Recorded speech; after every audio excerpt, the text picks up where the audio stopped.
John Baptiste, the junior defending, what's his name now? Olivia Colman's husband. Yeah. That's going to bug me. Was he Joe? Joe, no, that's her husband. Joe's the character. Oh, I don't know. Tom. Tom. No, Tom was the son. Oh, I don't know. I don't know. Him, anyway. The guy who did the murder in the first series. No, okay. Yeah, but there was a little reference to this, actually, in the series, because she comes back to visit her friend, Damien Maloney, who's one of the people who lives in the hospital. Right. And she says, I've been travelling around, and he says, where? She says, mainly in the Midlands, but I spent a bit of time in Bristol. It was quite intense. So there's a little in-joke there to Broadchurch. Yeah. I don't know. I found her writing to be a bit heavy-handed. I need to introduce all this plot, all these characters. To be fair to her, she only had about 20-odd minutes because it was a half-an-hour Channel 4 slot with ads, you know what I mean? There were some interesting characters in the supporting cast. There was this sort of French artist called Melody, who she had all the best one-liners. Damien Maloney's character, he's getting married to this girl who's sort of quite uptight, doesn't really have fun. She's a bit like Monica, basically, from Friends, I would describe her as. And then there's also another Broadchurch actor, Jonathan Bailey, who played Ollie, the photographer or the junior obnoxious estate agent.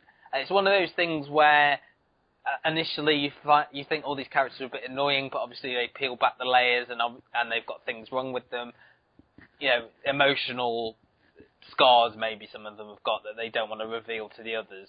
It needed more time. I would have liked this to have been, at least this first episode, to have been at least sort of 45 minutes like Fresh Meat is, because I don't think you got enough from this in the first episode. There were some good lines. I started to like the characters by the time it finished. I'll probably give it another go, but I just think it was a wasted opportunity not to have this on a bit longer. So there you go. Yeah, pick of the week. We've been, I was going to say we've been treated well by Channel 4 comedy. You guys loved Catastrophe and Toast of London and things like that. So, and fresh. I suppose to say, Fresh Meat is coming back, isn't it? At some point later this year. So that will prove to be popular, and I should be looking forward to that.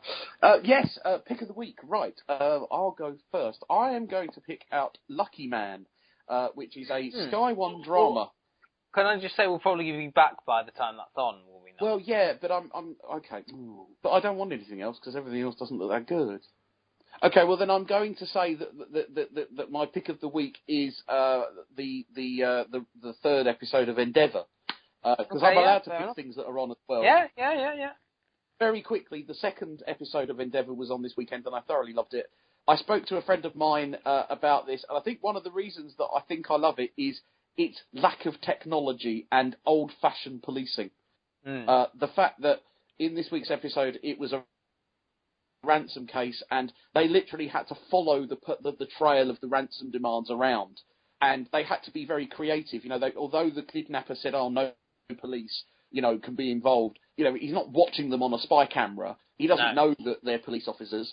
And the very nice twist was that in the package of money that Morse got robbed for, he put aniseed balls in it so that the dogs could then try and track it. And that seems simple, but it's absolute genius, in my opinion. So yeah, I do feel that this is the best series of Endeavour yet. You're right, there isn't a lot on. I'm going to go for something that, again, is something that a lot of people sniff at, but I know you enjoyed at Christmas, and it was called The Midwife. That's back on Sunday night. I think me and you should both watch this, because I think you enjoyed it. I'm going to. And we'll talk about it next week.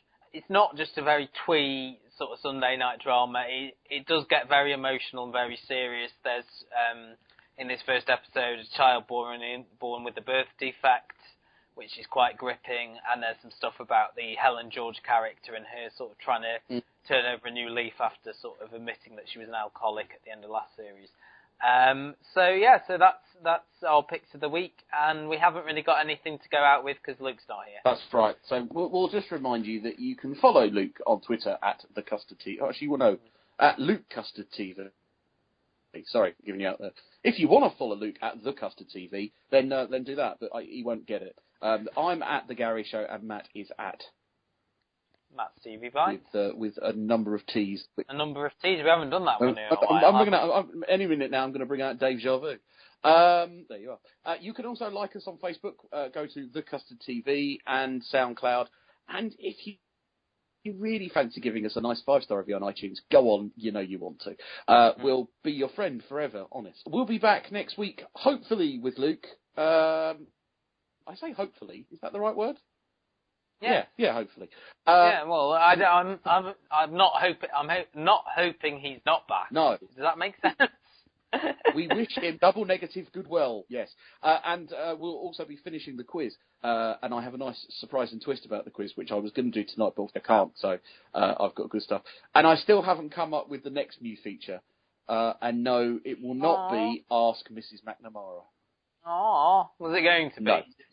Did she demand a higher contract? She wanted far too much an appearance fee, so I'm afraid her running involvement is no longer. Did you not say, "Come on, Irene"? Oh, well done on remembering. Well done, you. Oh, see, I think we just end the show with that. Yeah. Right, goodbye, everybody. Bye bye. Download this podcast from thecustardtv.com.